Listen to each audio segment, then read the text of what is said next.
Kidlat News Updates. Mga balita ngayon, empleyado ng Napolcom arestado dahil sa fixing. Pump boat na lumubog sa Olango Island, 51 pasahero na iligtas. Convoy umano ng PNP chief na gumamit ng EDSA bus lane, iniwasang kumpirmahin ng liderato. Ako po si Cesar Soriano para ihatid ang nangungunang mga balita sa buong kapuluan ngayon. Bistado ang isang empleyado ng National Police Commission o Napolcom sa isinagawang entrapment operation dahil sa fixe. Kinilala ang suspect na si Noel Casabon na sinasabing humihingi ng bayad para maareglo ang ilang mga kaso sa Napolco. Ayon kay Napolcom Commissioner Attorney Rafael Vicente Calinisan, nagreklamo ang isang dating pulis laban kay Casabon dahil sa illegal nitong gawain. Sa isa pang inilabas na reklamo, may 7 individual pa ang inireklamo kung saan 5 dito ay empleyado rin ng Napolco.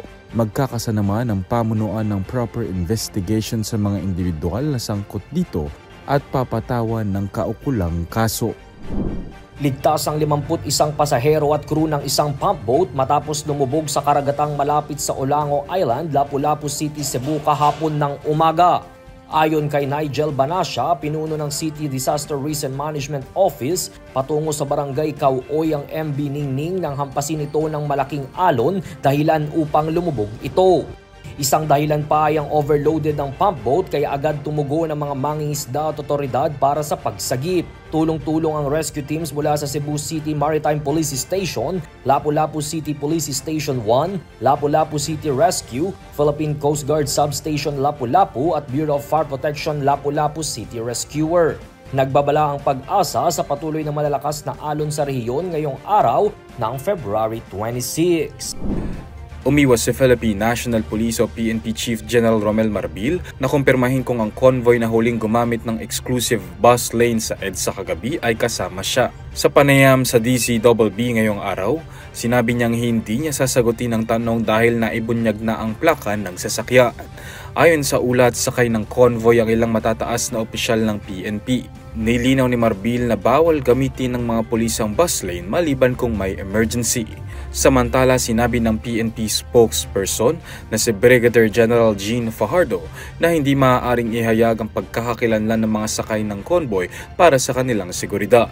Ayon sa Department of Transportation o DOTR, ang EDSA busway ay eksklusibo para sa mga pampublikong bus, mga sasakyang pang-emergency at otorisadong government vehicles. In thy name. In thy name. In thy name.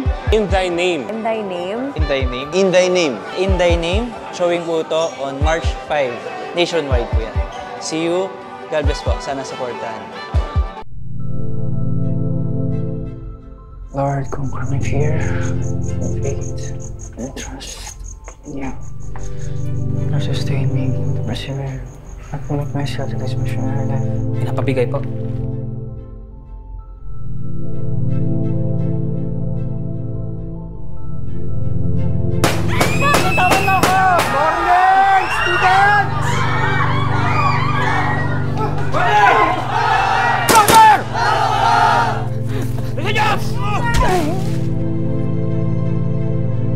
Nagdeklara ng giyera ang Abu Sayyaf. Hindi tayo hinto. We cannot lose any more personnel. Naawa kayo! Isipin sarili mo. Sa ngalan ng Ama, Anak, ng Espiritu Santo.